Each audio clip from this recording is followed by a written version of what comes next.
Hello and welcome back to another video. Today we will be talking about qualifying and advising in this sales training video. So let's just jump in and get started.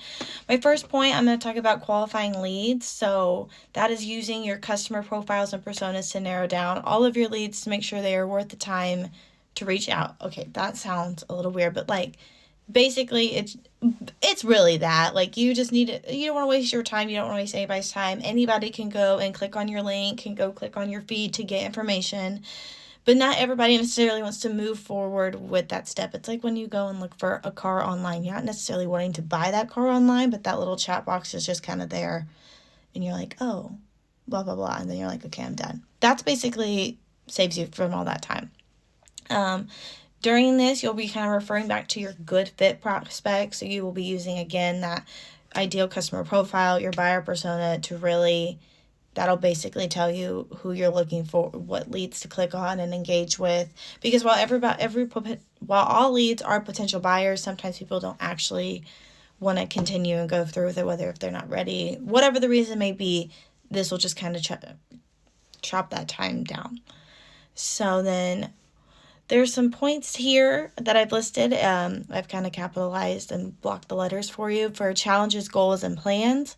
So this is developing a deep understanding of your prospects' challenges, goals, and plans before you can even begin to suggest a path forward.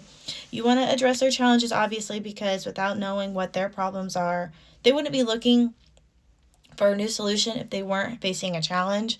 So that's your first indicator. You want to find out what that is. You want to find out their goals. Everything, there's always room for improvement. They're always wanting to grow. Know what those are. So in the back of your mind, you're like, okay, what do I have that's going to provide a solution for them? And then you're going to come up with a plan for that. And then TCI, which is timeline, consequences, and implications. This is helping prospects set a timeline for implementing their plans, getting them to understand the negative consequences of inaction and the positive implications of taking actions. So naturally, this is a sale. You want to convince them, show them the bad, and then really emphasize the good. You know what I mean? And lastly, we have budget authority. You want to save this for the end. You don't want to just immediately talk about pricing and oh my gosh, how much are you wanting to spend? Whatever. They don't really like to talk about that up front. You really want to establish this relationship, establish this trust before we jump into the finances of it all. So this will set up for your exploratory call, which we talked about in our last video, why that one's really important. We're just kind of carrying it over. So there's 3 steps you want to do before your actual call or during your call, and it's building rapport. That is how you're going to gain trust.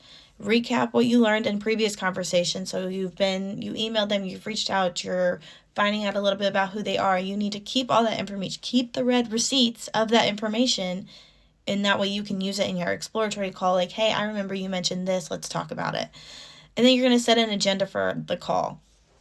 Whether that's you're going to take it. Some people are on the time crunch. Some people love to chit chat. You're going to take a time for building rapport. And then as soon as they give you the kicker, okay, let's talk business, that's immediately when you jump into your little spiel of how you're going to go about things. So there's a framework that I think is really good to follow, and that is understanding, effective communication, and advising. That's going to be kind of your little template to follow. Understanding is making sure you don't miss any details that are important when understanding the buyer's content. Effective communication, plan to communicate your prospect story back to them, assuring them that you heard them. This is huge.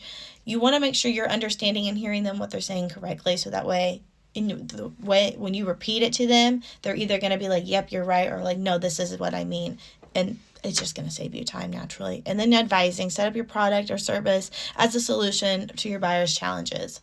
So like I mentioned earlier, it's really, you want a solution. That is the goal here. You want to know their goals or challenges. What do you have to offer to check those points off? Exploring a prospect's goals and challenges. Wordplay. That one I think is very important. I have some notes here that I'm going to read off to you, but people usually don't make changes unless they have a challenge that prevents them from making progress. Part of the exploratory call is finding out what specific issues they are having, and in your mind, you should be coming up with solutions to present to them. So your wordplay is important here. You don't want to say, oh, what are your problems? You want to word it tell me about some of the challenges that you are facing. That sounds like you're concerned, you care, that type of thing. And then asking about challenges is crucial. Like when you ask about challenges, it is crucial that you are actively listening because you're going to repeat this back to them. Active listening, truly listening to the prospect, repeat the content, feeling, words that they're saying, confirm you heard them correctly, and then ask relevant follow-up questions to further clarify your understanding of the situation. It's that self-explanatory.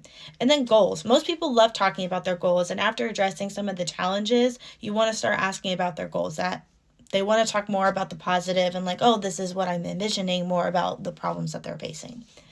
So start to transition them into thinking about how your business can be valuable. I like the phrase, for hypothetically speaking, just work, say you work at like Gartner. If I told you that Gartner can, and you list all their goals, that can meet all your goals and solve all of your challenges, I mean, obviously, that's when you would list their challenges and their goals. Would you be interested in hearing what Gartner has to offer and how we can benefit you? And they're probably going to say yes, because you've clearly shown that you've been listening. You're about to provide a solution, which is what they're looking for. You're basically almost dead. But ending an exploratory call, if you and your prospect don't have a shared vision, it's unlikely that you guys are going to come to a final agreement moving forward. This will lead you to talk about BA, as I mentioned earlier, which is the budget authority. Discuss both financial and time investments. So you're going to kind of rebuttal a little bit and get their feeling. You want to kind of get them back on track. Like, listen, whatever XYZ is preventing you from moving forward, this is how we can overcome that obstacle, basically. Carrying over into talking about what I was just saying, if after you've already given this spiel, you've kind of went back and forth a little bit, at the end of the day, it is their decision. Their decision will be to either pay your price of what you're offering, or they're going to continue to deal with their challenges, miss their goals, face the consequences of not going through with your company. Again, word it however you want. Don't be a jackwagon about it. Word it in a way that you're concerned. You're like, listen, I can help you. I want to provide this solution. Be like caring, show that you care, that you are genuinely interested in helping these people. That is what they want. That is what they're looking for. My last point that I'm going to talk to you guys about today is personalizing your sales presentation. It should always be unique to every individual buyer. No one wants to hear the same rundown that you give to every single person. That doesn't feel personable. That doesn't make me feel like you care. And you've already gone through all this work to really make sure that they know that you care about them. Don't give up now. Just keep it going. You're going to use inbound strategy to personalize the presentation of the buyer. That makes sense to me. Knowing the buyer's timeline, instead of offering a promotion or a deal that literally makes you sound like a typical salesperson, you just adjust your sales process to whatever that buyer's timeline is. So in your presentation, you should have created a plan to help your buyer meet their deadline, their specific deadline. Knowing their goals, not just your product. This isn't about you. This is them. We are focusing on how they can truly benefit from whatever you are trying to sell them, and help them achieve their goals by buying from you. That is the goal here. You have to remember that at the end of the day. And then finally, offer advice that is uniquely tailored to their situation. If you've done everything that we've been talking about, you will be able to give them advice that is specific to the buyer, and they will already have formed a trust with you that will make them more inclined to move forward with the sale, basically. But thank you guys for watching. I hope this was helpful, and see you next time.